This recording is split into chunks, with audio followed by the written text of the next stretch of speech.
Hello friends, today I'd like to share with you my favorite 5 exercises to start conditioning those legs for downhill skiing. Alright, so the first exercise is the squat. You're all probably doing the squat already, but let me show you the squat and a couple of variations. So, air squat. You can do the squat with a barbell on the back of your shoulders. You can carry dumbbells here at shoulder height. You can carry dumbbells down the sides. So there you go. There's the basic air squat, weighted or not weighted. First variation on the squat that will definitely increase your muscular strength and endurance is a squat with a hold. So come on down, hold this position, 5, 4, 3, 2, 1. That's gonna make those quads work a lot harder. Again, weighted or not weighted. Coming down, holding, 5, 4, 3, 2, 1. The second variation, again, a little more challenging than the basic squat, weighted or non-weighted, is a squat jump. And that's gonna build the power that you're looking for when you're skiing. So, squat jump, sit back into the squat, and jump right up.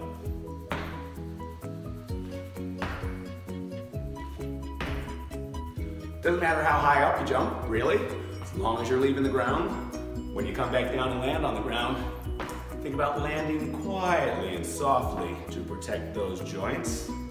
So the squat with the jump is the second variation. Those jumping moves are known as plyometrics, and they are very, very helpful, as it turns out, for conditioning your legs for downhill skiing, provided that your joints don't mind. That is a very quick way to condition, to gain muscular strength, endurance, and power.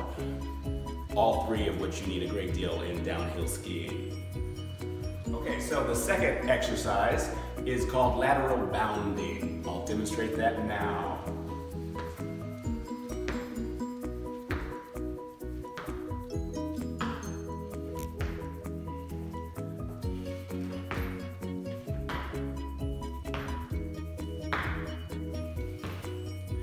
There you go, lateral bounding. So it's just a gentle hop to the right and back to the left. When you land, again, you want to think about landing softly. Also, when you land, you want to try to come down into basically what turns into a single leg squat. So land and lower. Land and lower. There you go, exercise number 2, lateral bounding.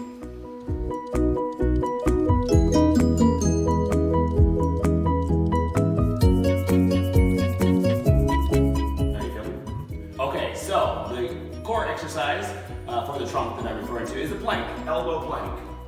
There you go, elbows under the shoulders, on the tips of your toes if you can, holding yourself up, not slouching here, pull the hips up, think about bringing your navel up towards your rib cage, and focus on your breathing. Each time you exhale, think about pulling that navel in toward your spine. Again, relax the shoulders, no tension in the neck or the shoulders. If you're already doing this basic elbow plank, I'll show you a variation.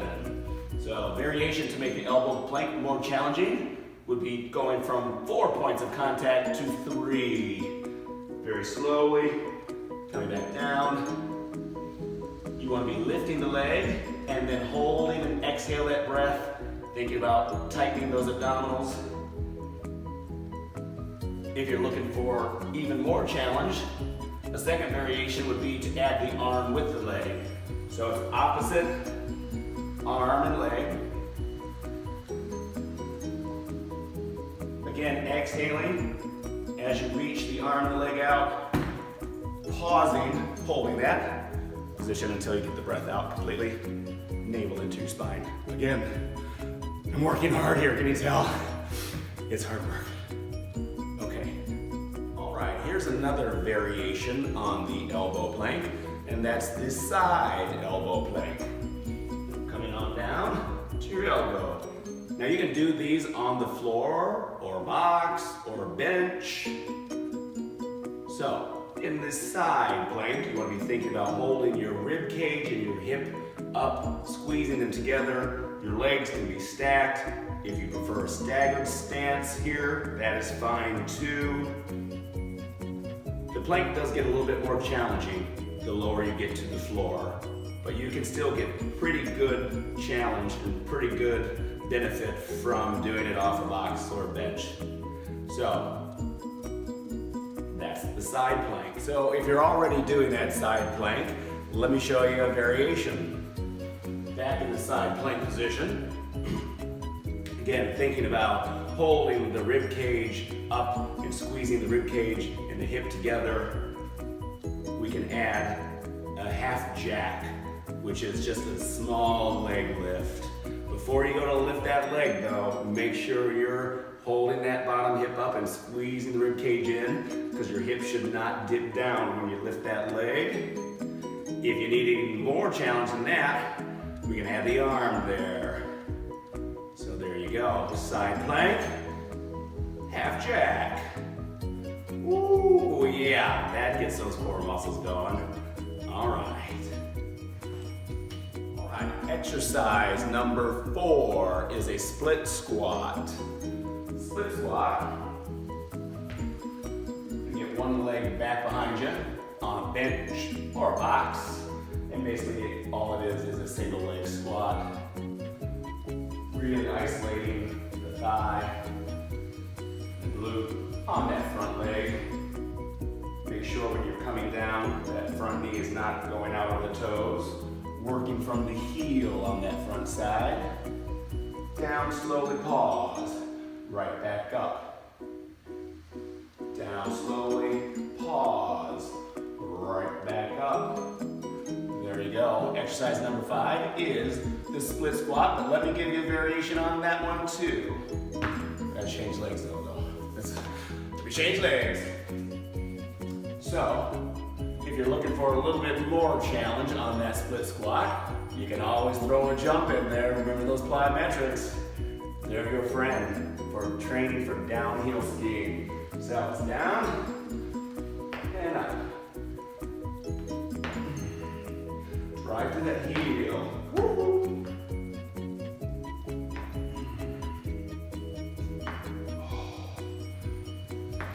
Remember, when you're doing those jumps, always think about trying to land softly. That will help protect those joints. So exercise number 5 is what I call suicide stand-ups. Let me show you. First, you gotta get down on your knees. And if you saw my last video, you know how to do that properly. But just in case you didn't, let me show you. Staggered stance, very slowly come down onto that back knee. Nice, safe way to get down to the floor. But no worries, we're gonna practice that whole thing, getting up, getting down right now, to really, really fry those quads. All right, so here we go. Suicide stand-up, starting from both knees. Decide which leg you want to move first. We'll start with that. My right leg is forward. I'm curling in my toes in the back, and I'm pushing myself right back up, stepping together, continuing to move the right leg. The right leg goes back, and then you slowly come all the way down to the back knee, and then to both knees. Right leg again, all repetitions on this right side. So here we go. Right back up. So I really love this exercise for a lot of different reasons. So when you think about it, when you're coming up here from this position, you know, your target is that front thigh, right? Stepping together. Now when I take the right leg and step back, the focus is the left side. So you're getting a lot of really good work here. Always go slowly. There's no rush. Going slowly will ensure you don't injure yourself. And really, you're just working the muscle fibers better when you move slowly. So, I mean, there is a time for explosive movements. We added the jumps, those are very explosive. But on a movement like this, you want to move slowly and with control. Working on keeping the heels down on that front leg. The heels always pressing down. Again, if I had my right leg forward, pressing through that right heel. there's more. If this suicide stand-up doesn't feel like it's working for you, or you need a little extra, let me show you. At this point, you probably know what I'm gonna add, right? Plyometrics, the jumping. Yes, the jumping. So, all right, back down. You got the suicide stand up. Right leg forward, left leg forward. At this point, throw a squat, jump in there. Right leg goes back, left leg goes back. Right leg forward, left leg forward. Drop into that squat, don't really drop, lower, and explode. Again, right leg back, left leg back. Remember, on those jumps, they don't have to be high, but you do want to make sure when you land, think about landing softly. It's work. I'm working here, folks. All right, so if you have any questions and you want to reach out to me, please reach out to me. You know where to find me. Until next time, be your best.